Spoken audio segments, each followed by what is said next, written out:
ஆனால் இப்போ சேர்ந்ததுக்கு காரணம் வந்து ஒரு சுயநலம் கலந்த பொதுநலம்னு வச்சுங்களேன். எங்கள் ஊரில் உள்ள ஒரு பெரிய பெரிய ஜாம்பவான்கள் அப்போ அந்த கறி எடுத்த உடனே அடிச்சு போட்டுருவாங்க. இப்போ இந்த கடந்த ஒரு 10 வருஷமாக இந்த அரசியல்வாதி பண்ணுற இந்த சேட்டை இருக்குல்ல, வெக்கி தலை குனிஞ்சு போயிருக்கிறாங்க.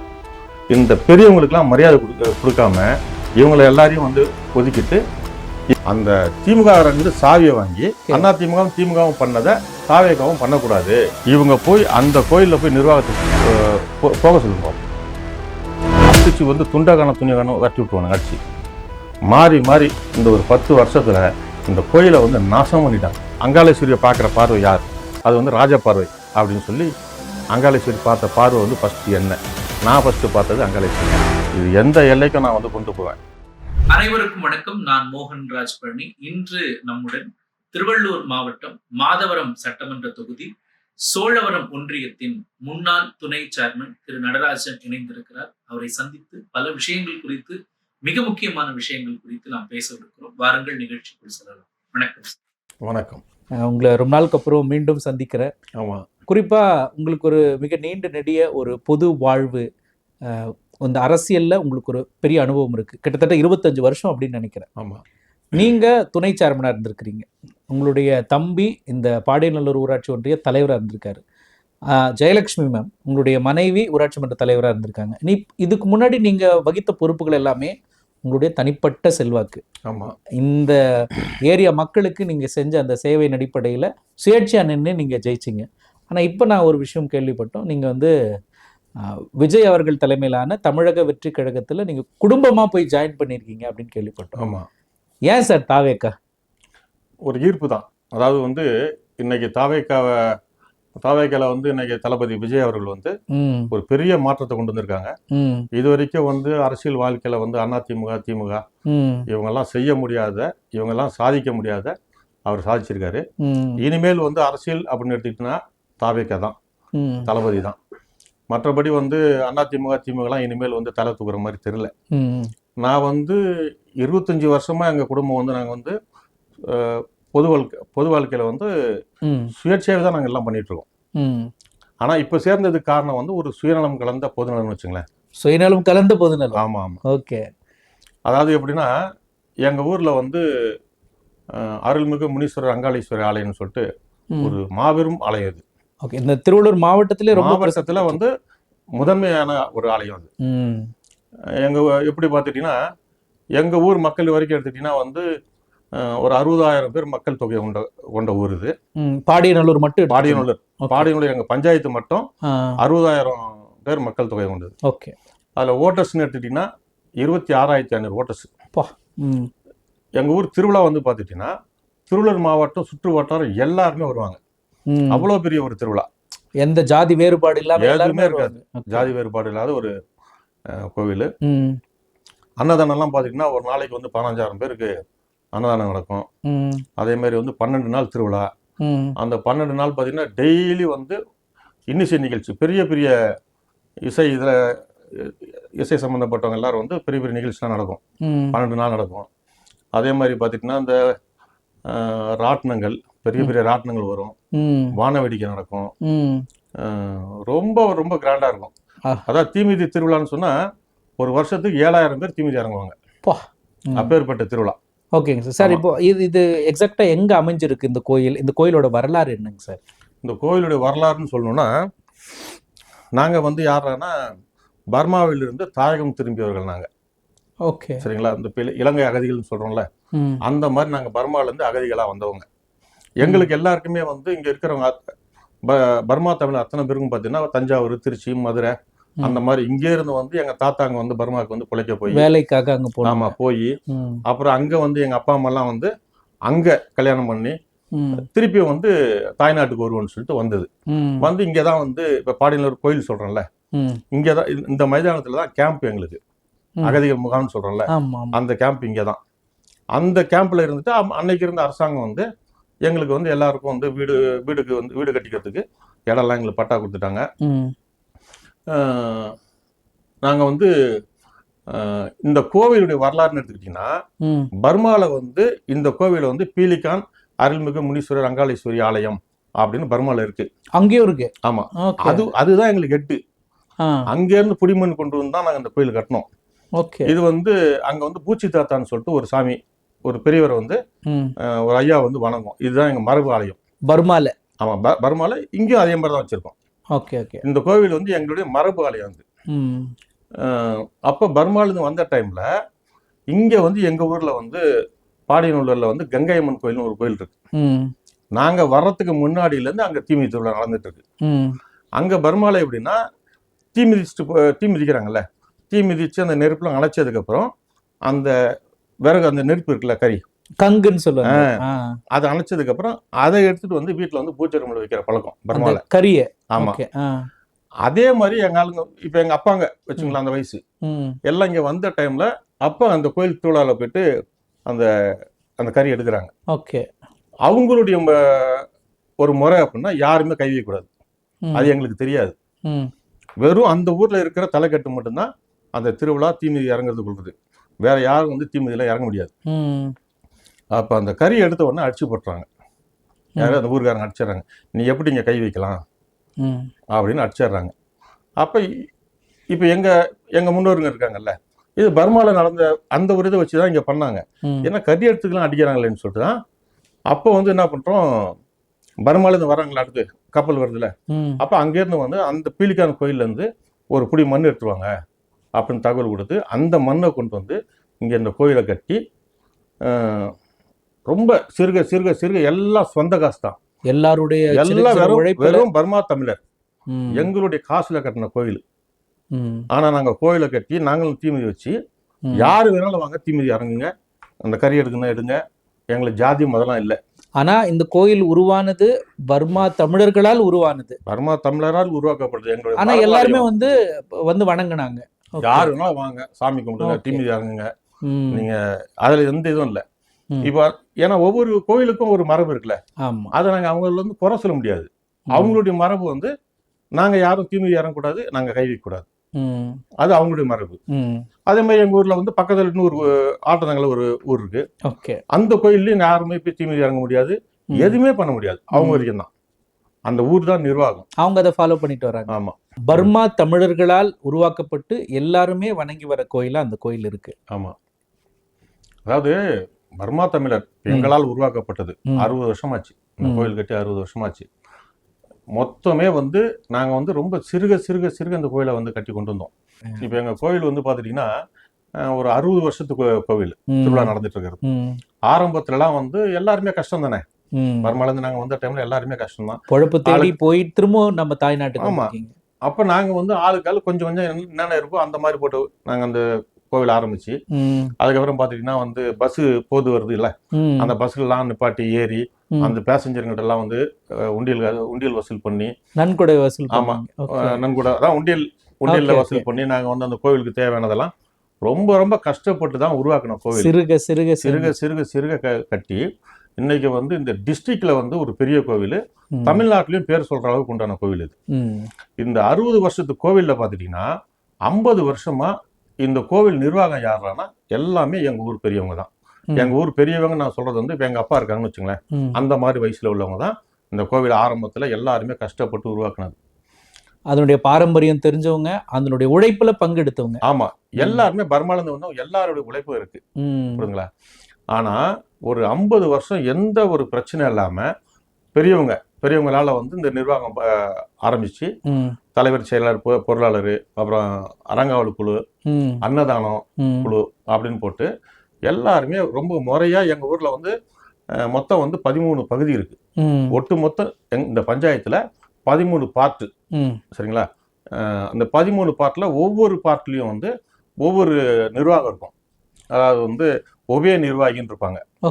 அந்த ஒவே நிர்வாகி என்ன பண்ணுவாங்கன்னா அந்த 12 பகுதியில இருந்து 3 பேரை தேர்வு பண்ணி கோயிலுக்கு அனுப்புவாங்க. அப்ப 36 பேர் ஆச்சா? இந்த 3 பேருன்றது வந்து கம்பல்சரி ஒரு ஆளுக்கு வந்து 55 வயசுக்கு மேல இருக்கணும். ஓகே, கம்பல்சரி ஒரு ஆளுக்கு வந்து 3 பேர்ல ஒரு ஆளாவது இருக்கணும், ஒரு மூத்த நிர்வாகி மாதிரி. ஆமா, 3 பேரும் 50 வயசுக்கு மேல இருந்தாலும் பரவாயில்ல. அந்த மாதிரி ஒரு முறைப்படுத்தி அந்த 36 பேர் இருக்காங்க பாருங்க, 3 பேர்ல இந்த 36 பேர் தான் வந்து தலைவர், செயலாளர், பொருளாளர் தேர்வு பண்ணுவாங்க. அப்ப போட்டி யார் தலைவர் நிக்கிறாங்களோ ஒருத்தர் நிக்கிறாங்க, அப்படின்னா அவருக்கு வந்து போட்டினா இன்னொருத்தர் நிக்கிறாங்க. ம். அதுல அந்த 36 பேர்ல யாரை வந்து செலெக்ஷன் பண்றாங்களோ ஓட்டு போடுறாங்களோ அவங்க தலைவர், அதுல பெரும்பான்மையா யார் அவ்வளவுதான். வராங்க? ஓகே. செயலாளர், பொருளாளர், அந்த மாதிரி அன்னதானத்துக்கு, ம். அறங்காவல் குழுக்கு ம். இப்படி தேர்வு பண்ணுவோம். சீரா போயிட்டு இருந்தது ஆமா, எல்லாமே. சீரா போயிட்டு இருந்துச்சு. 2 வருஷத்துக்கு ஒரு முறை இந்த நிர்வாகம் இருக்கும். ம். இந்த 2 வருஷம் முடிஞ்ச உடனே கணக்கு வழக்கெல்லாம் தாக்கல் பண்ணுவாங்க. ஓகே. அப்போ வந்து வரவு செலவு எல்லாத்தையும் கொடுத்துட்டு மீதி எவ்வளவு இருப்பு இருக்கோ ம். அந்த திருமண நோட் புக்ல இருந்து ம். அந்த பணம் எல்லாத்தையும் டேபிள் வச்சிருவாங்க. ம். டேபிள்ல வச்சுட்டு அந்த நிர்வாகம் முடிஞ்சிருச்சு. ம். அப்போ ஒரு கொஸ்டின் வைப்பாங்க, ம். இந்த நிர்வாகம் வந்து நல்லா செயல்பட்டுச்சா, இதே நிர்வாகம் இருக்கட்டுமா இல்ல மாத்தலாமா ஓகே. அப்படின்னு இந்த 36 பேருக்குள்ள கேட்பாங்க. ம். பொதுக்கூட்டம் இருக்கு, இல்ல இந்த நிர்வாகம் நல்லா பண்ணியிருக்கு அப்படின்னா நீங்க திருப்பி 2 வருஷம் கண்டினியூ பண்ணி கொடுத்துருவாங்க. எல்லாருடைய ஒப்புதல் படி. எல்லாருடைய ஒப்புதல் தான். ஓகே. இல்ல நிர்வாகத்தை மாத்தலாம், தலைவரை மாத்தலாம், செயலாளரை மாத்தலாம் அப்படின்னா அவங்கள மட்டும் தேர்வு பண்றது. ம். இப்படி வந்து ரொம்ப அமைதியா ஒரு 50 வருஷம் கட்டுக்கோப்பா போயிட்டு இருந்தது. கட்டுக்கோப்பா, ம். எந்த விதமான ஒரு ஜாதி பிரச்சனை ம். எதுவுமே இல்ல, அரசியல் இல்ல, ம். எதுவுமே இல்ல. இந்த எங்களுடைய ஊர்ல இந்த அருள்மிகு முனீஸ்வரர் அங்காளீஸ்வரர் ஆலயத்துடைய நிர்வாகம் இருக்குல்ல, இந்த நிர்வாகம் வந்து கடந்த ஒரு 50 வருஷமா எங்க ஊர்ல உள்ள ஒரு பெரிய பெரிய ஜாம்பவான்கள் அந்த காலத்துல அப்ப இருந்தவங்கலாம் இன்னும் அதுல வந்து ஒரு சிலரை தவிர ஒரு சிலர்லாம் இருந்துட்டு தான் இருக்கிறாங்க. அவங்களால் உருவாக்கப்பட்ட ஆலயம். இப்போ இன்னும் ஒரு சிலர் இருக்காங்கல்ல, இன்னும் அவங்களும் வந்து நிர்வாகத்துக்கு வரணும். சரியா? அவங்களும் வரணும். இப்போ நான் இருக்கிறேன்னா எனக்கு வயசு வந்து இப்போ ஒரு 60 அப்படின்னா எனக்கு சீனியரும் இருக்காங்க. அப்படி இருக்கும்போது இவங்க எல்லாருமே இந்த நிர்வாகத்துக்கு வரணும். இப்போ இந்த கடந்த ஒரு 10 வருஷமா இந்த அரசியல்வாதி பண்ற இந்த சேட்டை இருக்குல்ல, இதனால வந்து அவங்களாம் வந்து அப்படியே வந்து வெக்கி தலை குனிஞ்சு போயிருக்கிறாங்க. இப்போ இவங்க வந்து இப்போ இந்த கோயிலுக்கு மட்டும் நிர்வாகத்துக்கு வந்து வர்றாங்கல்ல ஆளுங்கட்சின்ட்டு. எங்கள் ஊரில் பக்கத்துலேயே இதே பஞ்சாயத்தில், இதே மாவட்டத்தில், இதே ஒன்றியத்தில் வந்து பக்கத்தில் வந்து கங்கையம்மன் கோயில் இருக்கு. அந்த கோயில் நிர்வாகத்துக்கு இந்த ஊரில் அதிமுகவுடைய ஒன்றிய செயலாளர் இந்த ஊர் தான், திமுகவுடைய ஒன்றிய செயலாளர் இந்த ஊர் தான். இவங்க போய் அந்த கோயிலில் போய் நிர்வாகத்துக்கு போக சொல்லுங்க பாப்போம். அடிச்சு வந்து துண்டகானம் துணிகானம் வரட்டி விட்டுருவானுங்க அடிச்சு. இந்த பக்கத்தில் எடுத்துகிட்டு எங்கள் கோயிலுக்கு பின்னாடி எடுத்துகிட்டு ஆட்டந்தாங்க. அந்த கோயிலில் வந்து அங்கே வந்து பெருமாள் கோயில் இருக்குது, அந்த கோயிலுக்கு நிர்வாகத்துக்கு போக சொல்லுங்கள். தீமிதியே இறங்க முடியாது. அந்த 2 கோயிலையுமே இங்கேருந்து யாரும் போய் தீமிதியே இறங்க முடியாது. அப்போ நீ வந்து ஆளுங்கட்சி நான் தான் வந்து இந்த கோயிலில் இருப்பேன்னா அந்த கோயிலுக்கு போ, இல்லைன்னா இந்த கோயிலுக்கு போய் பாரு. அப்படின்னா இந்த கோயிலுக்கு மட்டும் உனக்கு இழிச்சா வேணாம். அதனால் அதை வந்து விடுற மாதிரி இல்லை. சரிங்களா? இது எந்த எல்லைக்கும் நான் வந்து கொண்டு போவேன். இப்போ நான் வந்து சிஎம் வரைக்கும் கொண்டு போகிறோம், அதுக்கு உண்டான அழுத்தத்தை வந்து கொண்டு போவோம். ஆனால் அதை விட எனக்கு வந்து ரொம்ப எம்எல்ஏ மேலே நம்பிக்கை இருக்குது. பிரபு வந்து கோரிக்கை கொடுத்துருக்குறோம், அதை வந்து எங்களுக்கு கிராம ஆலயமாக மாற்றி கொடுப்பாப்புன்னு ஒரு நல்ல நம்பிக்கையில் இருக்கிறேன். சரிங்களா? திமுகவும் அதிமுகவும் சேர்ந்து ஆளுங்கட்சி இப்போ திமுக வரணும்னு வைங்களேன், நாங்கள் தான் அந்த கோயில் நிர்வாகம் பண்ணுவோம் அப்படின்னு ஆளுங்கட்சின்ற ஒரு அராஜகத்தில் இந்த பெரியவங்களுக்கெல்லாம் மரியாதை கொடுக்காம இவங்களை எல்லாரையும் வந்து ஒதுக்கிட்டு ஒரு அரசியல் தலையீடு உள்ள வருது.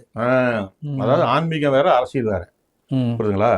இந்த அரசியல் வந்து உள்ள நுழைஞ்சு தலைவர், செயலாளர், பொருள் இவங்களே, அதே மாதிரி அன்னதானத்துக்கும் அதே மாதிரி, அறங்காவல் குழு அந்த மாதிரி. அப்போ ஊர்ல இருக்க பெரியவங்களுக்கு மரியாதை எல்லாம் ஆகிட்டாங்க. சரி இவங்க பண்றாங்களே அப்படின்னா தட்டி கேட்க முடியல. ஏன்னா ஆளுங்கட்சியில ஆளுங்கட்சின்ற அதிகாரம், அந்த ஒரு பயம். ஆமா, அவங்களுக்கு வந்து மாவட்ட செயலர்ல இருந்து எல்லாருமே அவங்களுக்கு வந்து சப்போர்ட்டா இருக்காங்க. ஓகே, ஆளுங்கட்சின்றனால. ஆனா தமிழ்நாட்டுல எங்கேயுமே இந்த மாதிரி ஒரு கிராம ஆலயம், ஒரு மரபு ஆலயத்துல ஆளுங்கட்சின்ற நிர்வாகம் எங்கேயுமே இல்லை, எந்த கோயிலுமே இல்லை. அதே மாதிரி வந்து ஏன்னா நாங்க எங்க சொந்த காசுல நாங்க அந்த கோயில் கட்டிருக்கோம். எங்களுக்கு வந்து அறநிலைத்துறை கூட உள்ள நுழைய முடியாது, புரியுதுங்களா? எல்லாம் நான் வரவு செலவு எல்லாம் எங்களுது. ஓகே, சரிங்களா? நாங்களே உங்க உழைப்பால எங்களுடைய காசுல தான் பண்றது. கல்யாண மண்டபம் கட்டியிருக்கோம், அந்த கல்யாண மண்டபத்துல இருந்து வர்ற காசு வந்து கோயில்ல வேலை செய்யறாங்கல்ல, அந்த கிளீன் பண்றவங்களா இருக்கட்டும், ஐயரா இருக்கட்டும், பணியாளர்களுக்கெல்லாம் சம்பளம் கொடுக்கணும்ல, அதுக்காக வந்து கல்யாண மண்டபம் கட்டுருவோம். எந்த குறை இல்லாம இருந்ததை இந்த திமுக கவர்மெண்ட்டும் வந்தவொன்னு அவங்களுடைய அராஜகம், அதிமுக கவர்மெண்ட் வந்து அவங்களுடைய அராஜகம் மாறி மாறி இந்த ஒரு 10 வருஷத்துல இந்த கோயிலை வந்து நாசம் பண்ணிட்டாங்க. யார் ஆளுங்கட்சியா இருந்தாங்களோ அவங்களுடைய தலையீடு வந்து அதிகமா இருந்துச்சு. நாசம் பண்ணிட்டாங்கன்னா பண கையாடல் முதல் நடந்தது. சரி, இப்போ நீங்க பணம் கையாடல் அப்படின்னு சொல்லிட்டு குற்றச்சாட்டை முன்வைக்கிறீங்க. இப்போ பார்த்துட்டு இருக்கிற மக்களுக்கு வந்து அவங்க எல்லாரும் காணிக்க போட்டுதான் இருக்கும், ம். அவங்களுடைய சிறு சிறு பங்களிப்பு இருக்கும், அவங்களுடைய வேண்டுதல் காசை போட்டிருப்பாங்க. அந்த இதெல்லாம் எப்படி இவங்க செலவு பண்ணியிருப்பாங்க அப்படிங்கிற ஒரு பெரிய கேள்விக்குறி இருக்கும். எப்படி எல்லாம் கையாடல் இல்லை நடந்திருக்கு இப்போ சார்? இங்கே கோயிலில் வந்து உங்களுக்கு பெரிய லெவலில் ராட்டினங்கள்லாம் வருதுல்ல, ம் அந்த ராட்டினம் போடுறவங்க வந்து கோயிலுக்கு வந்து ஒரு கணிசமான அமௌண்ட் தொகை கொடுக்கணும். கொடுப்பாங்க. ஆமாம். புரியுதுங்களா? அதே மாதிரி வந்து நிறைய கடைங்க வரும். ம் அந்த கடைங்கள்லேருந்து வந்து ஒவ்வொரு கடைக்கும் வந்து 12 நாள் திருவிழா நடக்குதுல்ல, ம் அதுலேருந்து வரும் காசு அந்த இடத்த யூஸ் பண்ணிக்கிறதுக்காக யூஸ் ஒரு நம்ம பண்ணிக்கிறதுனால அமௌண்ட் தருவோம். அவங்களும் கொடுப்பாங்க. அந்த மாதிரி நிறைய பணம் வரும். ம் இப்போ அன்னதானன்றது நான் சொல்கிறேன்ல, அன்னதானன்றதெல்லாம் வந்து ஏற்கனவே வந்து ஒரு 15 லட்ச ரூபாயில் வந்து அன்னதானம் நடந்துட்டு இருந்துச்சு. ஓ ஒரு ஒரு வருஷம் திருவிழாவுக்கு வந்து ம் அன்னதானத்துடைய வரவு செலவு பார்த்தீங்கன்னா 15 லட்ச ரூபா. ம் ஆனால் மக்கள் ரொம்ப கஷ்டப்பட்டாங்க. எப்படி கஷ்டப்பட்டாங்கன்னா, லைனில் நிற்பாங்க. ம் ஏன்னா இந்த மாவட்டத்தில் எல்லா இடத்துலேருந்து வருவாங்க. ம் லைனில் நிற்பாங்க. அவங்களுக்கு சரியான சாப்பாடு கரெக்டான நேரத்தில் கொடுக்க முடியாமல் போயிடும். சாப்பாடு இல்லைன்ற மாதிரி நிப்பாட்டினாங்கன்னா லைனில் நின்றவங்களாம் ரிட்டர்ன் போயிடுவாங்க. ம் அந்த மாதிரிலாம் ரொம்பலாம் நடந்துச்சு.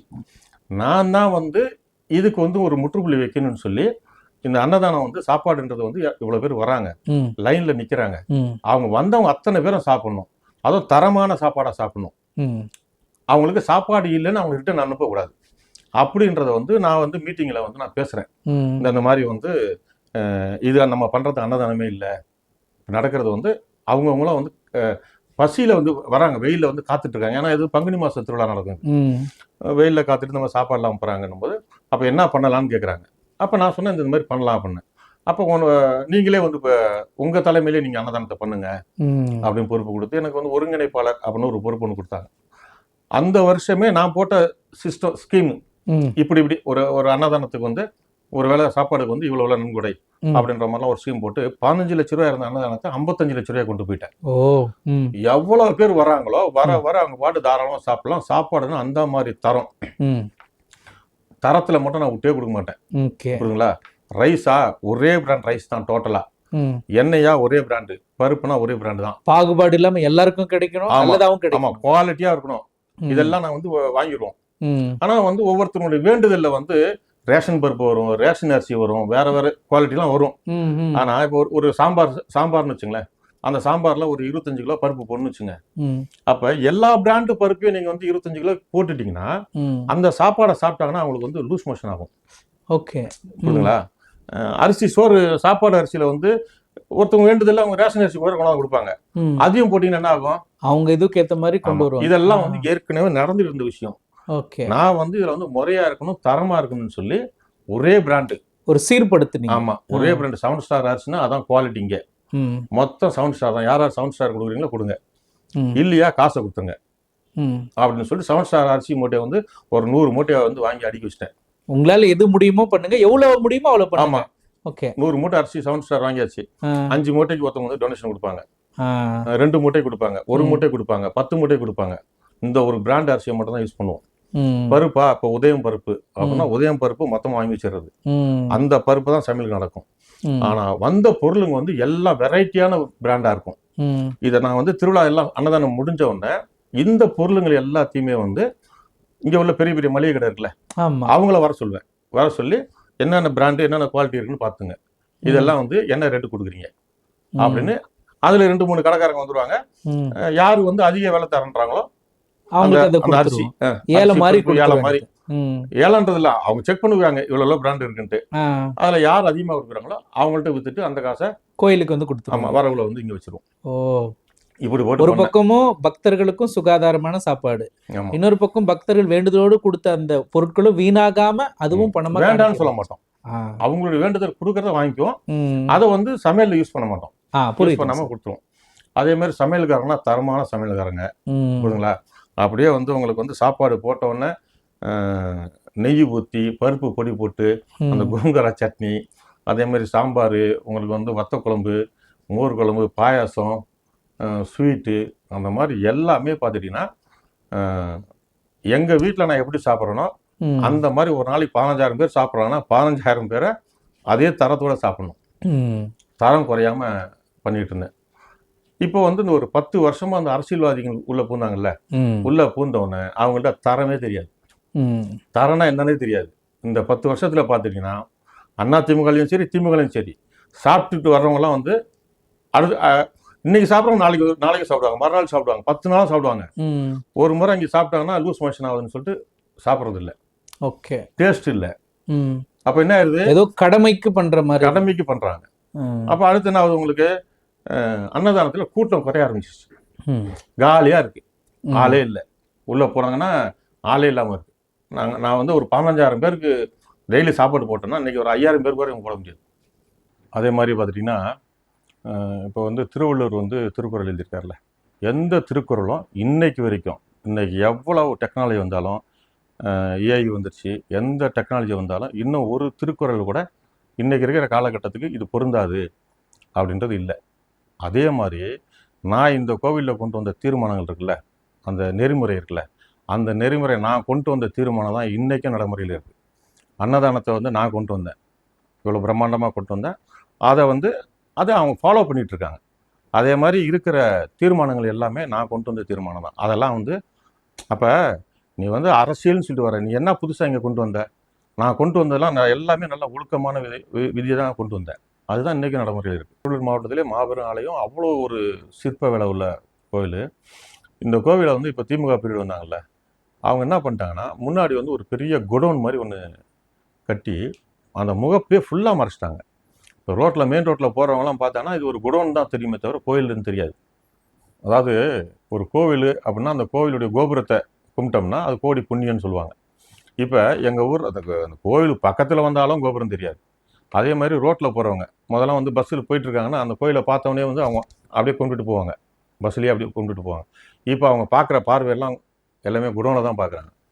அப்படி இருக்கும்போது வந்து அந்த ஒரு ஐதீகம்னு ஒன்று இருக்குல்ல, ஆரம்பத்துலேருந்து ஒரு ஐதீகம் இப்படி தான் அப்படி தான் ஒன்று இருந்ததை அப்படியே முற்றமாக வந்து மறைச்சிட்டாங்க. மறைச்சி அந்த கோவில் கோபுரம் எவ்வளோ உயரமாக இருக்கும் அந்த கோபுரம் அளவுக்கு இவங்க ஷெட்டு போட்டு கட்டி அந்த கோபுரமே தெரியாமல் பண்ணிட்டாங்க. இன்னொரு விஷயம் எடுத்துக்கிட்டிங்கன்னா, இப்போ வந்து எங்களுக்கு வந்து கோவில் கும்பாபிஷேகம் பண்ணாங்க. நிறைய திமுக நிறுவனம் தான் பண்ணாங்க. ரொம்ப பிரம்மாண்டமாக பண்ணாங்க. அதை வந்து எதுவும் குறை சொல்ல முடியாது. ஆனால் பிரம்மாண்டமாக பண்ணுறது வந்து ஒரு கும்பாபிஷேகம் முடிஞ்சிச்சுன்னா உடனே வந்து 48 நாள் அது மண்டல பூஜை நடக்கணும். அப்போ தான் அந்த சாமிக்கு அந்த கோபுரத்துக்கு உண்டான எல்லாமே பவர். அது வந்து மேலே கலசம் இருக்குது என்ன, இதுக்கெல்லாம் பவர் வந்து 48 நாள் தொடர்ந்து மண்டல பூஜை நடக்கணும். இவங்க என்ன பண்ணிட்டாங்கன்னா, அவசரமாக 48 நாளை வந்து 24 நாள் ஆகிட்டாங்க. காலையில் ஒரு பூஜை, சாயந்தரம் ஒரு பூஜை, அப்படி பண்ணி அது எப்படி வந்து ஒரு ஐதீகம் வந்து 48 நாள்னா 48 எல்லாமே உங்களுக்கு வந்து இந்து மதத்து பிரகாரம் எடுத்துக்கிட்டோம்னா, ஒரு மருந்து சாப்பிட்றது, நாட்டு மருந்து சாப்பிட்றதுனால ஒரு மண்டலம்னா 48 நாள். அப்போ இந்த 48 நாளை வந்து இவங்க வந்து 24 முடிச்சிடுறாங்க. அப்போ இது ஒரு சரியான ஆன்மீக நிலை இருக்கான்னா இதில் இல்லை. சரிங்களா? அதே மாதிரி இன்னொரு விஷயம் எடுத்துக்கிட்டிங்கன்னா, பர்மாவில் தான் எங்கள் கோயிலுடைய ஹெட்டுனா ஒரு ஹெட் ஆஃபீஸ் மாதிரி வந்து பர்மா பீலிக்கான் கோயில் தான். அது வந்து அந்த கோவிலுடைய அந்த சாமிக்கு உகந்த நாள். இப்போ ஒவ்வொரு சாமிக்கும் ஒவ்வொரு இது இருக்கும். இப்போ முருகருக்கு வந்து ஒரு நாள், அது என்ன சொல்லுவாங்க, அந்த அதை பண்ணுறது எல்லா சாமிக்குமே இருக்கட்டுமே. அது கிருஷ்ணர் ஜெயந்தினா கிருஷ்ணர், அந்த மாதிரி ஒவ்வொரு சாமிக்கும் ஒவ்வொரு உகந்த நாள் இருக்குது. அந்த மாதிரி அங்காளேஸ்வருடைய இந்த கோயிலுடைய உகந்த நாள் வந்து பங்குனி உத்திர தீமை திருவிழா தான். பங்குனி உத்திரத்தில் இந்த தீமை திருவிழா நடக்கும். இதுதான் பர்மாவில், அதே மாதிரி மோரியில் இருக்குது, அந்த மாதிரி தஞ்சாவூரில், அந்த மாதிரி எல்லாமே கரெக்டாக அதை ஃபாலோ பண்ணுறாங்க. இதை நான் வந்து இந்த கிராம நிர்வாகமாக இருக்கும் பொழுது இந்த மாதிரி வந்து அப்போல்லாம் வந்து இந்த ஞாயிற்றுக்கிழமை அப்படின்ற மாதிரி, அப்போ வந்து அரசாங்கத்தில் வேலை செய்கிறாங்க, கவர்மெண்ட்டில் வேலை செய்கிறாங்கன்ற மாதிரி அதில் வந்து லீவு நாளில் திருவிழா வைக்கலாம்னு வச்சுருந்தாங்க. அப்போ இந்த பங்குனி உத்திரம் வந்து அந்த சாமிக்கு உகந்த நாளில் தான் பண்ணணும். இன்றைக்கி எனக்கு பிறந்தநாள் என்றைக்கோ அன்றைக்கி தான் என் பிறந்தநாள் நான் கொண்டாட முடியும். எனக்கு வெட்டிங் டே என்றைக்கோ அன்றைக்கி தான் பண்ண முடியும். அப்போ நமக்கே எப்படின்னா, என் வெட்டிங் டே வந்து நான் இன்னொரு நாள் வந்து வெள்ளிக்கிழமை வருதுன்னா நான் வந்து ஞாயிற்றுக்கிழமை மாற்றி பண்ண முடியுமா? அந்த மாதிரி பண்ண முடியாது. அப்போ அந்த சாமியை வந்து இவ்வளோ பெரிய கோயிலை கட்டி நம்ம வந்து கும்பிட்றோம். தீமிதி எவ்வளோ ஒரு 7,000 பேர் தீமிதி இறங்குறாங்கன்னா அப்போ அதுக்கு ஒரு முக்கியத்துவம் கரெக்டாக இருக்கணும், அந்த பக்தின்றது கரெக்டாக இருக்கணும். அந்த சாமிக்கு உகந்த நாள் வந்து பங்குனி உத்திரம் அப்படின்னா அந்த பங்குனி உத்திரத்தில் பண்ணாமல் இவங்க வேறு நாளில் பண்ணுவாங்க. அப்போ அங்கேயும் உங்களுக்கு ஆன்மீக அடிப்படுதா? உங்களுக்கு வந்து என்னதான் நீங்கள் ஒரு வாரம் தள்ளி போட்டாலும் சரி, அந்த பங்குனி உத்திரத்தை ஒரு வாரம் தள்ளி முன்னாடி போட்டாலும் 10 நாள் முன்னாடி போட்டாலும் பின்னாடி போட்டாலும் தப்பு தான். அந்த சாமிக்கு என்னைக்கு விசேஷமோ அன்னைக்கு தான் பண்ணணும். அதையும் மாற்றி பண்ணிகிட்ருக்காங்க, அந்த பங்குனி உத்திரத்தில் நடக்கிறதில்ல. அதனால் அந்த மாதிரி இப்போ நான் சொல்கிறதெல்லாம் நிறைய குறைபாடெலாம் இருக்குது, மைனஸ் இருக்குது. அது கிராம நிர்வாகம் வரும்போது இதெல்லாமே வந்து களையப்பட்டு அந்த சாமிக்கு உண்டான உகந்த நாளில் நடக்கும். அந்த சாமிக்கு என்னென்னலாம் ஒரு முறையாக நடக்கணுமோ எல்லாத்தையும் நாங்கள் முறைப்படுத்துவோம். இப்போ நிறையா தப்பாக நடந்துட்டு இருக்கு. அதெல்லாம் முறைப்படுத்துவோம்.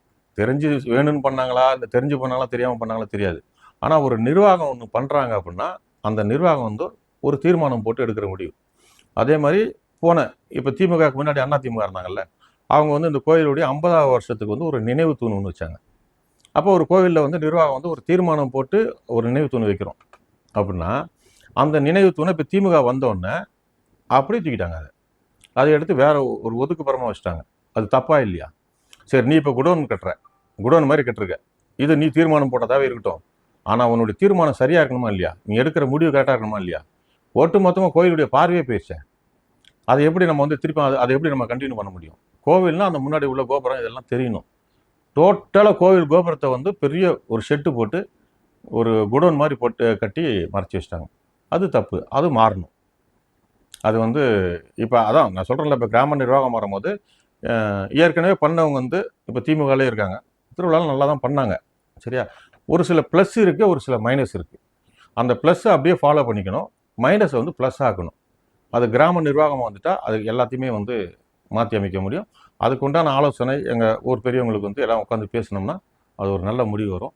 அது பிரகாரம் வந்து இந்த கோயில் வந்து அடுத்த வருஷம் திருவிழாலாம் வந்து கிராம நிர்வாகத்தில் தான் நடக்கும். என்ன ரொம்ப சிறப்பாகவே இருக்கும். இப்போ வந்து தாவேக்கால வந்து இப்போ இந்த கட்சியில் வந்து நான் இணைஞ்சிருக்கேன். இதை நான் ஏன் இணைஞ்சேன் அப்படின்னு சொன்னால், அண்ணா திமுக நிர்வாகம் பண்ணிட்டாங்க ஆட்சியில், திமுக அவங்க நிர்வாகம் பண்ணிட்டாங்க. இப்போ வந்து தாவேக்கா வின் பண்ணியிருக்கு. இப்போ தாவேக்கால இருக்கிறவங்க என்ன நினைப்பாங்க, சரி அவங்க 2 வருஷமா வந்து 2 பீரியட் வந்து அண்ணா திமுக பண்ணாங்களே, நம்ம ஏன் இப்போ வந்து தாவேக்கா நம்ம ஏன் பண்ணக்கூடாது அப்படின்னு அவங்க நிர்வாகத்துக்கு வரத்துக்கு வந்து ஆசைப்படுறாங்க. அப்படி யோசிக்கிறது அரசியல் படி கொஞ்சம் யோசித்து பார்த்தா, அவங்க இருந்தாங்க, எந்தெந்த ஆளுங்கட்சி யார் இருக்கிறாங்களோ அவங்க வந்து கோயில் நிர்வாகத்தை பண்ணியிருந்தாங்க, நாமளும் பண்ணலாம் அப்படின்னு அவங்க யோசிக்கிறது ஒரு நடைமுறை தானேங்க சார்? ஆமாம், நடைமுறை தான்.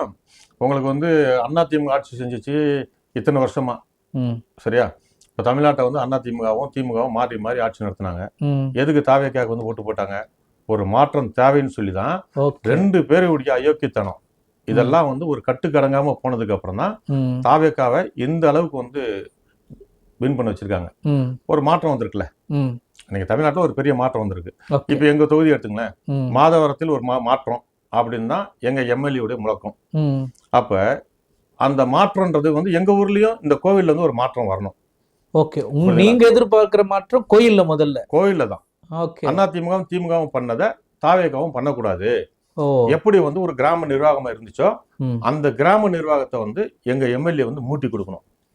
இப்ப அவங்கள்ட்ட இருந்து சாவியை வாங்கி இருந்தாங்க, அவங்க பண்ண தப்ப நாங்க பண்ண விரும்பல, இதுல வந்து ஆன்மீகத்துல அரசியல் நுழைக்க நாங்க விரும்பல, இதை வந்து நீங்க கிராமத்துல முக்கியஸ்தர்கள்லாம் கூப்பிட்டு வச்சு ஏற்கனவே எப்படி நிர்வாகம் பண்ணீங்களோ அந்த மாதிரி நீங்க நிர்வாகம் பண்ணுங்க அப்படின்னு வந்து எம்எல்ஏ வந்து அந்த மாற்றத்தை எங்களுக்கு ஏற்படுத்தி கொடுக்கணுன்றதுனால அவர்கிட்ட போய் நான் வந்து மனு கொடுத்துருக்கேன். நான் அந்த கட்சியில சேர்ந்ததுக்கு வந்து மெயின் காரணமே இந்த ஆலயம் வந்து கிராம ஆலயமா வரணும். அதுல நான் இன்னொரு விஷயம் சொல்லிடுறேன். இதுல வந்து அந்த ஆலயத்துல வந்து தலைவர், செயலாளர், பொருளாளர் இருக்குல்ல, அப்புறம் வந்து அன்னதானத்துல இருக்கு தலைவர், செயலாளர், பொருளாளர் இருக்கு, அப்புறம் அறங்காவல் குழு இருக்கு. இந்த எதுலையுமே எனக்கு எந்த பொறுப்பும் தேவையில்லை. எந்த பொறுப்பும் இல்லாம இந்த கிராமத்துல பெரியவங்களை உருவாக்கி நிர்வாகத்தை ஒப்படைச்சு அவங்கள நிர்வாகம் பண்ண வைக்கணும். அவங்க சீன்ல இருக்கணும். அவங்கள வச்சு அவங்களுக்கு பின்னாடி இருந்து நாங்க இயங்கணும். இந்த நிர்வாகம் கிராமத்தார் கையில் இருக்கணும். அரசியல் தலைவர்கள் கையில போகக்கூடாது. புரியுதுங்களா? என்னுடைய நோக்கம் வந்து அதுதான். இது வந்து கிராம நிர்வாகம் இருக்கிறது, எந்த ஒரு பதவி இல்லாம எந்த பொறுப்பும் எனக்கு வேணாம். இப்ப நான் எம்எல்ஏட்டே ரொம்ப ரிக்வெஸ்ட் பண்ணி கொடுத்துருக்கேன், இந்த மாதிரி ஏற்கனவே இப்படிலாம் இருந்திருக்கு, தாவேக்காவும் அதை பண்ணிடக்கூடாது. நான் என்ன யோசித்தேன் அப்படின்னா, முதல்ல உங்ககிட்ட நான் கேட்ட ஒரு கேள்வி, நீங்கள் இதுவரையும் சுயேட்சையாக நின்று இருக்கீங்க, உங்கள் ஃபேமிலியில் எல்லாருமே நீங்கள் சுயேட்சையாக நின்று உங்களுடைய தனிப்பட்ட செல்வாக்கில் ஜெயிச்சிருக்கீங்க, ஊராட்சி மன்ற தலைவராக இருக்கீங்க, அது மட்டும் இல்லாமல் துணை கவுன்சிலராகவும் ஆயிருக்கீங்க. அப்படிங்கிறப்போ துணை சேர்மனாகவும் நீங்கள் ஆயிருக்கீங்கன்றப்போ இப்போ தாவேக்காவை நீங்கள் செலக்ட் பண்ணது சுயநலன்னு ஒரு வார்த்தை சொன்னீங்களே, அது என்ன சார்? சுயநலம். என் ஊர் எங்கள் மக்கள் முக்கியம். இந்த கோவில் வந்து கிராம நிர்வாகமாக இருக்கணும். எனக்கு எந்த பதவி, நான் எல்லா பதவியும் நான் பார்த்துட்டேன். சரிங்களா? நான் சுயேட்சையாவே கவுன்சிலர் வந்திருக்கேன், சுயேட்சையா வந்து யூனியன் வைஸ் சேர்மனா இருந்திருக்கேன், என் ஒய்ஃபு தலைவர், என் தம்பி தலைவர். எங்களுக்கு வந்து இந்த அரசியலை வச்சுதான் நாங்க அந்த பொறுப்புக்கு போனதே இல்லை. என்னுடைய நோக்கம் வந்து இப்ப தாவேகளை சேர்ந்துட்டோம்னா நம்ம கவுன்சிலர் ஆயிடலாம், எல்லாம் பதவியெல்லாம் பார்த்தாச்சு. ம். புரியுதுங்களா? இந்த கோவில் நிர்வாகத்துல ஒரு சின்ன பொறுப்பு எனக்கு வேணாம். அது வந்து பொதுநலம். அத நீங்க உங்களுடைய மக்கள் அப்படின்னு பார்க்கறதுனால சுயநல வார்த்தையை சுயநலம். சொல்றீங்க. என் ஊரு, என் மக்கள், ஓகே. எங்க கோயில், எங்களுடைய மரபு ஆலயம். ம். இது சுயநலம். ம். புரியுதுங்களா? சார் அது பொதுநலம் சார். எது? என் வார்த்தையில இருந்து அதை நான் சொல்றேன் சார். இல்ல இல்ல நீங்க அது நீங்க நான் ஒரு கட்சியில குடும்பமா சேர்ந்தது. பார்த்து நீங்க நாங்கெல்லாம் ஒரு குடும்பம். ம். பர்மா தமிழர்கள் எல்லாம் ஒரு குடும்பம். இந்த பாடிநல்லூர் இருக்கிற எல்லாருமே நாங்க ஒரு குடும்பம். அதனால சுயநலம்னு நீங்க சொல்றீங்க. ஆக்சுவலா இது நான் ஒரு பத்திரிகையாளரா என் பார்வையில அது பொதுநலம் சார். சரி, சந்தோஷம். சந்தோஷம் தான். ம். என்னுடைய நோக்கம் வந்து இந்த கோவில் கிராம நிர்வாகம் வரணும். அதை நான் யாரோ எவரோ கேட்கறதுக்கு ஒரு டிவிக்கில் நானும் வந்து குடும்பத்தோட கட்சியில் ஒரு பொறுப்புல தலைவராக இருந்து வைஸ் சேர்மனாக இருக்கிறது இருந்தோம். அந்த ஒரு பொறுப்போடு நம்ம வந்து சேர்றோம்ல, ம். சேரும் போது நமக்கு உண்டான ரெஸ்பான்ஸ் இருக்கும். ம். புரியுதுங்களா? சார் அப்படி இப்போ நீங்க தாவேக்கால இணைஞ்சிருக்கிறீங்க. ம். இன்னொரு பக்கம் அந்த கோயில் மீதும் அக்கறையா இருக்கிறீங்க. எனக்கு இதில் ஏன் இவ்வளோலாம் நான் வந்து ஈடுபாடாக இருக்கேன், அக்கறையாக இருக்கேன்னா, இப்போ அங்காளேஸ்வரி ஆத்தா இருக்காங்கல்ல, இந்த ஆத்தாவை வந்து இந்த ஒரு 10-12 வருஷம் ஆச்சு. கோயிலில் வந்து இப்போ பெருசாக கட்டி ஆத்தாவை வந்து அந்த சிலையை வச்சது. இந்த சிலையை வச்சு கும்பாபிஷேகம் பண்ணோம்ல, அப்போ வந்து ஒவ்வொரு சாமிக்கும் வந்து இந்த கண்ணு திறப்பாங்க. கண்ணு திறக்கும் போது அங்காளேஸ்வரி ஆத்தாவுக்கு மட்டும் ஃபுல்லாக அதான் எல்லா சாமியும் கண்ணு திறக்கும் போது வந்து கண்ணெலாம் கட்டிட்டு ஸ்க்ரீன் போட்டு வச்சுருவாங்க. அப்போ ஒரு ஆள் போய் பார்க்கணும். அது வந்து அங்காளேஸ்வரியை பார்க்குற பார்வை யார்? அது வந்து ராஜ பார்வை அப்படின்னு சொல்லி என்ன செலெக்ஷன் பண்ணாங்க. அந்த ரூம் உள்ள அங்காளேஸ்வரி கண்ணை திறக்கும் போது அங்காளேஸ்வரி பார்த்த பார்வை வந்து ஃபஸ்ட்டு என்ன. நான் ஃபஸ்ட்டு பார்த்தது அங்காளேஸ்வரியை. இந்த ஊர்லேயே அங்காளேஸ்வரியை முதல் பார்வை வந்து பார்த்தது என்ன தான். அப்படி ஒரு பாக்கியம் எனக்கு கிடச்சிருக்கு. அப்படி இருக்கும்போது இந்த கோவிலில் நடக்கிற அந்த அவல நிலையெல்லாம் வந்து பார்த்துக்கிட்டு என்னால் வந்து சும்மா இருக்க முடியல. அதனால தான் ஏதாவது ஒரு ஸ்டெப் எடுத்து எப்படியாவது வந்து இதை சக்ஸஸ் பண்ணணும் அப்படின்ற ஒரு முடிவோடு இருக்கிறேன். இந்த கோயிலை திரும்பவும் கிராமத்தாருடைய நிர்வாகத்துக்கு வரணும், பெரியோர்களுடைய நிர்வாகத்துல வரணும், இந்த பாரம்பரியம் தெரிஞ்சவங்களுடைய நிர்வாகத்துல வரணும். அந்த ஆன்மீகம் முழுசா அவங்களுடைய நோக்கம் ஃபுல்லா ஆன்மீக சேவையா இருக்கணும். அப்படிப்பட்ட பெரியோர்கள் கையில போகணும் அப்படின்னு நீங்க நினைக்கிறீங்க. என்னென்ன முயற்சிகள்லாம் எடுத்திருக்கீங்க சார் இன்னும் கூடுதலா? இது வந்து தமிழக முதல்வருக்கு வந்து இதான் என்னுடைய மனைவி. சரிங்களா? அவங்களுக்கு ஃபைல் போட்டு எல்லாம் அந்த என்ன எங்கள் கோரிக்கைன்றதை மென்ஷன் பண்ணி இதில் கொடுத்துருக்கோம். ஓகே, சரிங்களா? தமிழக முதல்வர் கொடுத்துருக்குறோம். அடுத்து வந்து சிஎம் செல்லு கொடுத்துருக்கோம். அறநிலையத்துறை அமைச்சர் கொடுக்குறோம். அதே மாதிரி அறநிலையத்துறையுடைய ஆணையர் அவங்களுக்கும் கொடுத்துருக்கோம். இதில் நான் ஒன்று என்ன சொல்ல வரேன்னா, அறநிலையத்துறை கொடுத்துருக்குறோம். அறநிலையத்துறை வந்து இப்போ இந்த அதிமுக திமுக நிர்வாகம் பண்ணாங்கல்ல, இதில் வந்து அறநிலையத்துறைக்கு வந்து இதில் போய் கொஞ்சம் ஜாயின் பண்ணி விட்டாங்க. அவங்களுக்கு என்னன்னா, இதை நம்ம வந்து நேராக கவர்மெண்ட்டுக்கு கொண்டு போயிடுவோம் அப்படின்னு நினைக்கிறாங்க. அந்த மாதிரி கவர்மெண்ட் வந்து அறநிலையத்துறை வந்து எங்கள் கோயிலில் தலையிறதுக்கு உண்டான ரைட்ஸே அவங்களுக்கு இல்லை. புரியுதுங்களா? எங்கள் கோயில் இல்லை, கிராம கோயில் எந்த கோயிலையும் வந்து அறநிலையத்துறை வந்து தலையிட முடியாது. தனிப்பட்ட குடும்பத்தினரால் தனிப்பட்டவர்களால் கொண்டு வரப்பட்ட கோயில். ஓகே, இல்லை, அதாவது இது வந்து கிராமத்துடைய ஒரு பொது கோயில். இப்போ நாங்கள் கட்டின கோயில், இப்போ தஞ்சை பெரிய கோயில் இருக்குன்னு வச்சுங்களேன், அது தஞ்சாவூர்ல இருக்கிற மக்கள் கட்டினாங்களா? அப்படி இல்லை, ராஜராஜ சோழன் பீரியட்ல. சரிங்களா? அந்த மாதிரி உங்களுக்கு வந்து மதுரை மீனாட்சி அம்மன் கோயிலாக இருக்கட்டும், பழனி பெரிய பெரிய ஆலயங்கள்லாம் இருக்குல்ல, அந்த கோவிலுங்களை பராமரிப்பு வந்து அந்த கிராமம் பராமரிக்க முடியாது. அதுக்கு தான் அறநிலையத்துறை. அந்த அறநிலையத்துறை வந்து அவங்க வந்து அந்த என்ன சொல்றது, அந்த அர்ச்சனை டிக்கெட்டு இதெல்லாம் வந்து அறநிலையத்துறை வந்து ஊழியர் அவங்க தான் வந்து டிக்கெட் போட்டு அந்த இதை வசூல் பண்ணி, நாளைக்கு அந்த திருவிழா பண்ணணும், ஒரு கும்பாபிஷேகம் பண்ணா அது எவ்வளோ அமௌண்ட் ஆகுதோ அறநிலையத்துறையிலேருந்து பண்ணுவாங்க. எங்க ஊர் கோயில் உள்ள வந்து அறநிலையத்துறை வர்றதுக்கு சம்மந்தமே இல்லை. ஆனா இதை உள்ள நுழைக்கிறாங்க. அறநிலையத்துறை வந்து ஈஓவுடைய கண்ட்ரோலில் வந்துட்டு அது ஒரே ஒரு பாயிண்ட் என்னன்னா, கோவிலில் உண்டியல் வச்சோம்னா அவங்க கேட்கலாம். யாரு? அறநிலையத்துறை வந்து அவங்க வர்றதுக்கு வாய்ப்பு இருக்கு. எங்களுக்கு உண்டியலே வேண்டாம். புரியுதுங்களா? இன்னொன்று, எங்கள் ஊரில் இப்போ கோவில் ஒரு பிரச்சனைன்னு வச்சுங்களேன், ஏதோ நிர்வாகத்துக்குள்ளே வந்து வரவு செலவு ஏதோ ஒரு பிரச்சனை, இதே அறநிலையத்துறைக்கு வந்து ஒரு மனு யாரோ ஒரு பெட்டிஷன் போடுறாங்கன்னு வச்சுங்க, இந்த மாதிரி நிர்வாகத்தில் இங்கே பிரச்சனை நடந்துட்டு இருக்கு அப்படின்னு சொன்னால், ஏன்னா அந்த கோயில் விஷயத்தை நீங்கள் போலீஸில் கம்ப்ளைண்ட் பண்ண முடியாது. புரியுதுங்களா? இப்போ வந்து போலீஸை பொறுத்த வரைக்கும் லாண்ட் ஆர்டர்னா லாண்ட் ஆர்டர், கிரைம்னா கிரைமு. புரியுதுங்களா? அந்த மாதிரி ஃபாரஸ்ட்னா ஃபாரஸ்ட், அந்த ஒவ்வொரு டிபார்ட்மெண்ட்டும் தனி. கோவிலுக்குன்றது அறநிலையத்துறை. இங்கே வந்து ஏதாவது வந்து பிரச்சனை அப்படின்னா அதை வந்து அறநிலையத்துறை வந்து என்ன பிரச்சனை வந்து கேட்கணும். என்ன இந்த மாதிரி வந்து பெட்டிஷன் வந்திருக்கு, குடுக்கல் வாங்கல் வரவு செலவில் இந்த மாதிரி பிரச்சனை வந்திருக்குன்றது அவங்க தான் வந்து கேட்பாங்க. இதை போலீஸ் வரமாட்டாங்க. ஓகே, புரியுதுங்களா? வந்தாங்களா பிரச்சனையை வந்து என்னன்னு சொல்லி கிளியர் பண்ணிட்டு போய்கிட்டே இருக்கணும் அவங்க. இங்கெல்லாம் உட்காரக்கூடாது.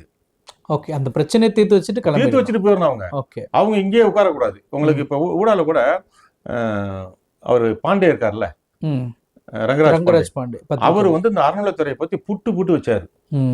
ஆனா இப்ப எங்க கோயில்ல வந்து ஈவோன்னு வந்து போட்டிருக்காங்க. ஓகே, வரக்கூடாது. எங்களுடைய மரபாலயத்துல உன்கிட்ட நாங்க உதவி கேட்கல. எங்க ஊருக்கு எங்க பணம் நாங்க திருவிழா நாங்க கோயிலுக்கு நாங்க வந்து திருவிழா நடத்துறவங்க அது எங்களுடையது. அவங்க வரக்கூடாது. அந்த மாதிரிதான் ஒரு அறநிலைத்துறை வந்து இது உள்ள கோயில் உள்ளலாம் அவங்களுக்கு வந்து எங்க கோயிலுக்கு எங்க கோயில்ல எந்த கிராம கோயிலுக்கும் அவங்க வரதுக்கு வந்து அவங்களுக்கு ரைட்ஸே இல்லை.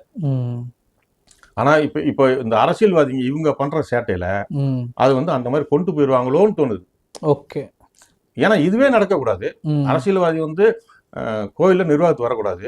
இது வந்தவங்க நாளைக்கு வந்து இவங்களே வந்து இது அறநிலைத்துறையிட்ட கொண்டு போயிடுவாங்களோ அப்படின்ற ஒரு அச்சம் இருக்கு. ஓகேங்க சார். இப்போ நீங்க பல்வேறு முயற்சிகளை எடுத்துட்டு இருக்கீங்க.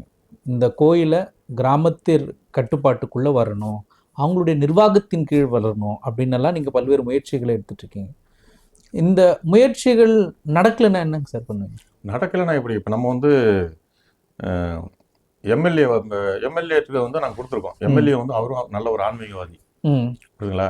அவர்கிட்டையும் நான் வந்து சொல்லிட்டேன், இந்த மாதிரிலாம் நடந்துகிட்டு இருக்கு, திருப்பி வந்து நம்மளும் அந்த தப்பை பண்ணிடக்கூடாது, இதை வந்து கிராமத்தில் ஒப்படைங்கன்னு சொல்லியிருக்கோம். 2-3 நாள் எனக்கு டைம் கொடுங்க, நான் நல்ல முடிவாக சொல்கிறேன்னு சொன்னார். பர்மா தமிழர்களால் சிறுக சிறுக சேமிக்கப்பட்டு கட்டப்பட்ட கோயில் இந்த முனீஸ்வர அங்காள ஈஸ்வரி கோயில் அப்படின்னு சொல்கிறீங்க. இந்த பகுதியில் இந்த பிரசித்தி பெற்ற கோயிலில் பல்வேறு ஊழல்கள் நடைபெற்றதா, அரசியல்வாதிகளுடைய அதிமுக திமுக கட்சிகளுடைய தலையீடு இருந்ததுனால பல்வேறு நிர்வாக சீர்கேடெல்லாம் நடைபெற்று திரும்பவும் கிராமத்தினர் கையிலேயே வரணும், பெரியவங்க கையிலேயே அந்த நிர்வாகம் வரணும் அப்படின்னு நீங்கள் போராடிட்டு இருக்கீங்க. வெற்றி கிடைக்கும் அப்படிங்கிற ஒரு நம்பிக்கை உங்களுக்கு இருக்கா சார்? நிச்சயமாக இருக்கு. அதாவது அதிமுக பீரியட்ல வந்து நான் அந்த அன்னதானம்லாம் இருந்து பண்ணேன்னு சொன்னேன்ல, ஒவ்வொரு கூட்டத்திலையும் இந்த ஆலயத்தை வந்து கிராம நிர்வாகம் மாத்திடுவோம், நீங்க அரசியல் பண்ணாதீங்க அப்படின்னு ஒவ்வொரு கூட்டத்திலையும் என்னுடைய இதை வந்து பதிவு பண்ணிக்கிட்டே தான் இருந்தேன். சரிங்களா? இப்போ வந்து எம்எல்ஏ வந்து ஒரு நல்ல ஒரு ஆன்மீகவாதி. சரிங்களா? ஓகே, ஆமா. இப்போ பார்த்துட்டீங்கன்னா தமிழ்நாட்டில் வந்து எங்க எம்எல்ஏ வந்து தமிழ்நாட்டில் ஹையஸ்ட் லீடிங்ல 3வது. ஓகே, வாக்கு வித்தியாசத்துல 3வது இடம். ஆமா, 94,875 ஓட்டு லீடிங்ல ஜெயிச்சாரு. இந்த லீடிங்ல எங்க ஊர் இருக்குல்ல, எங்க ஊருடைய ஓட்டர்ஸ் எடுத்துக்கிட்டா 26,500 ஓட்டர்ஸ். ஓகே, சரிங்களா? பாடியநல்லூர் மட்டும். அது போக பக்கத்துல நல்லூர் பஞ்சாயத்து இருக்கு, அங்க ஒரு 20,000 ஓட்டு இருக்கு. இந்த சரௌண்டிங் எல்லாருடைய பார்வையும் இந்த கோயில்ல இருக்கு. சரிங்களா? இந்த கோயில்ல நடக்கிற அரசியலுடைய இது இருக்குல்ல, இதை குறைஞ்சபட்சம் ஒரு 50,000 ஓட்டர்ஸ் வச்சுங்களேன். இந்த 2 ஊர் நான் சொல்றேன், எங்க பஞ்சாயத்தும் பக்கத்து பஞ்சாயத்தும் எல்லாருடைய பார்வை இங்க வந்து அரசியல்வாதியுடைய அட்டுழியம் தெரியுது. அப்போ ஒரு மாற்றம் வேணும் அப்படின்றதுல இன்னைக்கு எங்க பஞ்சாயத்துல ஒவ்வொரு பூத்துலயும், நான் சொல்ற ஒவ்வொரு பூத்துலயும் அதிமுக வந்து 100 ஓட்டு வாங்கியிருக்கா ஒரு பூத்துல, திமுக 200 வாங்குது, டிவிக்கு 400 வாங்குது. ஓகே, ஒவ்வொரு பூத்துலயும் நடக்குது. அப்ப இவ்வளவு லீடிங்ல வந்து இன்னைக்கு வந்து எங்க எம்எல்ஏ பிரபு வந்து வின் பண்ணிருக்காருன்னா எங்க பஞ்சாயத்து பக்கத்து நல்லூர் பஞ்சாயத்து ஒரு பெரிய முழுமையான காரணம். அவருடைய லீடிங்க்கு சொல்றேன் நான், புரியுங்களா? அதனால எங்களுக்கு நம்பிக்கை இருக்கு, இவ்வளோ லீடிங்ல ஜெயிச்சிருக்காரு. மாற்றம் வேணுன்றத எங்க ஊருக்கு மாற்றம் வந்து மாதவத்துக்கு மாற்றம்ன்றது எங்க ஊருக்கு இந்த கோயில்ல மட்டும் மாற்றம் வந்தா போதும். இந்த நிர்வாக மாற்றம், இந்த நிர்வாக சீர் செய்யணும். நிர்வாகத்தை மட்டும் அந்த திமுக சாவியை வாங்கி டிவிக்கு கட்சிக்கிட்டே திருப்பி கொடுத்துடக்கூடாது, நீங்களே பண்ணுங்க அப்படின்னு கொடுத்துரு, நீங்களும் பண்ணுங்கன்னு கொடுத்துடக்கூடாது. அதை எங்கள்கிட்ட கொடுக்கணும். எங்கள்கிட்டனா நான் சொல்றது, இப்ப நான் இருக்கேன்னா சீனியர் இருக்காங்க, பர்மா தமிழர், இப்ப என்னை விட சீனியர் இருக்காங்களா ஊர்ல, அந்த மாதிரி நிர்வாகத்தை இப்ப என்கிட்ட கூட ஒப்படைக்கிறான்னு வச்சுக்கோங்க. ஏன்னா ஏன்ட்டு அப்படின்னு நான் சொல்றதுக்கு நான் யாரோ ரோட்ல போறவங்க இல்லை, இந்த ஊர் பஞ்சாயத்து தலைவராக இருந்துக்கும் இப்ப கரண்ட்ல.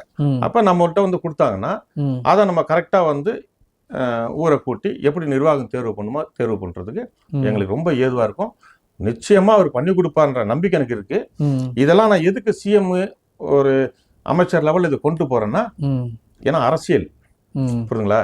நான் வந்து இந்த கட்சியில சேர்ந்த நோக்கமே இதுதான், எதுக்கும் எந்த இடத்துல மிஸ் ஆயிடக்கூடாது, நம்ம எடுக்கிற முயற்சி எங்கேயும் வந்து தடைபற்றக்கூடாதுன்றதுனாலதான் மேலிடத்துக்கும் நான் இதை கொண்டு போறேன். சட்ட ரீதியாகவும் கொண்டு போயிட்டு இருக்கீங்க. அதாவது சட்டப்படி வந்து அரசியல்வாதி உள்ள வரக்கூடாது. இந்த முறையை நம்ம அவங்கள்ட்ட சொல்ல போறோம். எங்களோட கிராம ஆலயம், மரபு ஆலயம், இதுல யாருக்கும் எந்த ரைட்ஸும் இல்லை, புரியுதுங்களா? அதனால முறைப்படி கொண்டு போறோம், பண்ணி கொடுப்பாங்கன்ற நம்பிக்கை இருக்கு. இது எப்படி சிஎம் கையில போகும்போது, இல்ல வந்து சிஎம் செல்லுக்கு போகும்போது, அறநிலையத்துறை அமைச்சர்கிட்ட போகும்போது அதோடைய இதை பண்ணதானே செய்வாங்க. இப்ப நான் வந்து இப்ப எல்லாரும் ஒரு மனு கொடுக்குறான்னு வச்சுங்களேன், அவங்க கொடுக்குற மனுக்கும் நான் கொடுக்குற மனு வந்து ஒரு கூடுதல் கவனம் கவனம் ஈர்ப்பு இருக்கும். என்ன இதுன்னு சொல்லிட்டு பார்ப்பாங்க. பார்த்தோன்னா அது யாருக்கு எங்கெங்க ஃபார்வர்டு பண்ணுமோ அது என்னன்னு பாருங்கன்னு சொல்லிட்டு ஃபார்வர்டு பண்ணுவாங்க. கொஞ்சம் டைமிங் ஆகலாம், புரியுதுங்களா? ஒவ்வொரு இடமா வரணும்ல, மாறி மாறி மாறி வரணும். அதுல வந்து எங்களுக்கு வந்து சக்சஸ் கிடைக்கும்ன்ற நம்பிக்கை இருக்கு. கூடிய சீக்கிரம் நான் வந்து இங்க வந்து கூட்டத்தை போட்டு ஊரை கூட்டி பெரியவங்களுக்கு வந்து மரியாதை கொடுக்கறதுக்கு, அந்த நிர்வாகத்தை அமைச்சு கொடுக்கறதுக்கு உண்டான வேலையை நான் செய்வேன். குறிப்பா ஒரு கடும் முயற்சியை நீங்க எடுத்திருக்கிறீங்க. இந்த கோயில் நிர்வாகம் மீண்டும் கிராமத்தாருக்கிட்டேயே வரணும், உங்களுடைய மூதாதையர்கள், உங்களுடைய பெரியோர்கள் கிட்டேயே வரணும் அப்படிங்கிறது நாங்களும் வாழ்த்துக்கிறோம் சார். நன்றி. நேயர்களே, மீண்டும் மற்றொரு நிகழ்ச்சியில் சந்திக்கலாம். நன்றி, வணக்கம்.